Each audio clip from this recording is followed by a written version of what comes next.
இங்கிலாந்து அணிக்கு எதிரான 5 போட்டிகள் கொண்ட டெஸ்ட் தொடர்ல நிதிஷ்குமார் ரெட்டியை தூக்கப் போவதாக ஒரு சந்தேகம் எழுந்துள்ளது. இதற்கான காரணம் என்ன தெரியுமா? தற்போது இந்தியாவினுடைய ஏ அணியும் இங்கிலாந்தினுடைய லயன்ஸ் அணியும் 4 நாள் கொண்ட 2 டெஸ்ட் போட்டிகள் விளையாடுகிறது. இதுல முதல் டெஸ்ட் போட்டியில பேட்டிங் செய்யக்கூடிய வேகப்பந்து வீச்சாளர் ஆல்ரவுண்டர் நிதிஷ்குமார் ரெட்டியும், மறுபுறம் வேகப்பந்து வீசக்கூடிய பேட்ஸ்மேனான ஷர்துல் தாக்கூர், இந்த இருவர்கள்ல இங்கிலாந்துக்கு எதிரான டெஸ்ட் போட்டிகள்ல யாருக்கு இடம் கிடைக்கும் என கேள்வி எழுந்துள்ளது. அந்த வகையில நிதிஷ்குமார் ரெட்டி பேட்டிங் ஆடும் பொழுது 22 பாலுக்கு 7 ரன்களை மட்டும் எடுத்திருக்கிறார்.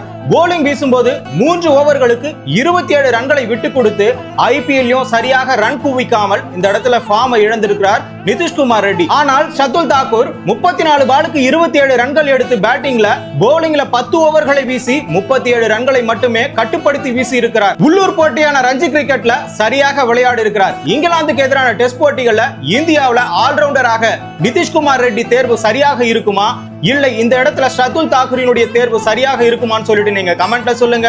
கிரிக்கெட் நிகழ்வுகளை ஒரு நிமிடத்துல தெரிஞ்சுக்கணுமா? ஷார்ட்ஸ் தமிழை ஃபாலோ பண்ணுங்க.